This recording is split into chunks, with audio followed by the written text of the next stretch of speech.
Good evening. Good evening. I'm talking tonight to Sir Arthur Greaves-Streebling. Oh, no, you're not.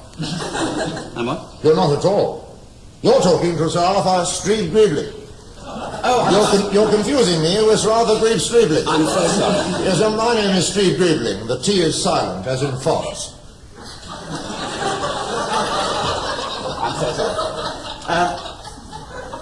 I would like to ask Sir Arthur something about his rather unique restaurant, the Frog and Peach. Well, this seems like an ideal opportunity, really. What with me being here and you being there. Well, yes, yes. Wonderful opportunity. Yes, indeed. Seize it. Certainly will. Well, perhaps you would tell us something about the Frog and Peach, Sir Arthur? Yes. How, in fact, did the idea come to you? The idea for the Frog and Peach came to me in the bath. A lot of things come to me in the bath, men in mosquitoes, various forms of water snake.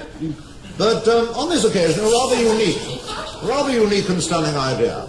I suddenly thought to myself, where can a young couple with not too much money to spend, you know, feeling a bit hungry, a bit peckish, want something to eat, where can they go and get a really big frog? A really big frog and a damn fine peach. Where can they go? Yes. Where can they go? Of course, answer came there none. So on this premise, I founded the restaurant. On these premises, in fact. On these precise premises, yes, I founded the Frog and Peach. How long ago did you start this venture? Oh, that's a tricky one. Certainly within living memory. Good. Believe it was shortly after World War II. Ah, yes. You remember that, World War II? Well, certainly, yes. Absolutely ghastly business. Oh, yes. Absolutely ghastly business. Yes, indeed, yes. I was completely against it. Well, I think we all were. Yes, well, I wrote a letter.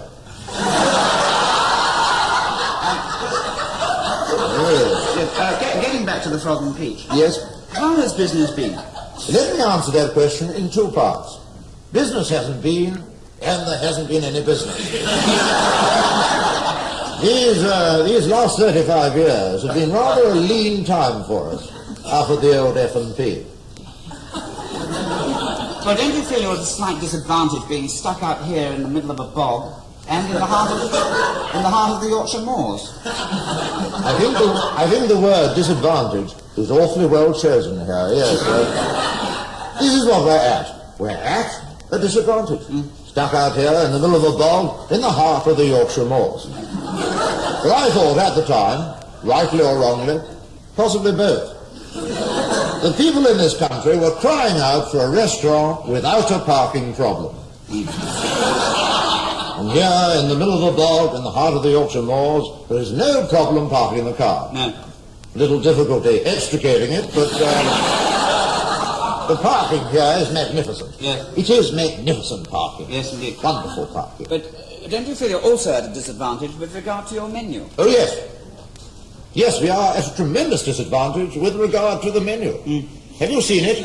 Very briefly. That's the only way to see it. I mean, the choice is so limited.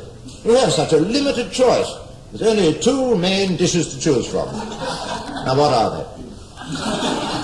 Last, I should know this by heart after 35 years. Oh, yes, first of all, there is frog à la pêche. Frog à la pêche is basically a large frog covered in boiling Cointreau with a peach stuck in its mouth.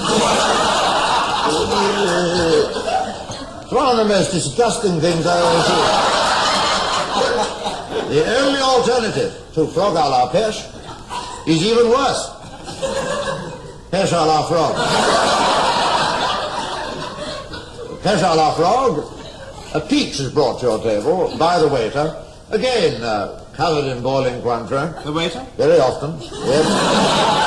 Very often the waiter is, alas, covered in boiling Cointreau. But the policy here is to aim the Cointreau at the peach. Yes. That's the policy. Yes. The peach is then sliced open down the middle to reveal, oh my God, about 300 squiggling black tadpoles. It is the most nauseating sight I have ever seen. It's enough to put you off your food. Yeah. Which is a damn good thing, considering what the food is like. Yeah. Who does the cooking? My wife. My wife does all the cooking, and luckily she does all the eating as well. She's not a well woman. She's not a well woman? She is not a well woman, no. And she very much resents having to go down the well every morning. to feed the frogs. She dislikes it intensely. We have to lure her, screaming on a rope. Holy Christ, she goes. Frogs don't like it either. Dreadful. Well, this is fascinating stuff. But if you don't mind me saying so, it does seem to me as if the whole venture of the Frog and Peach has been a little disastrous. Oh, I don't think I'd use the word disastrous, yeah? No? I think catastrophic would be nearer the mark. The whole thing has been a total failure and a huge catastrophe. But, do you feel you've learned from your mistakes? Oh, certainly.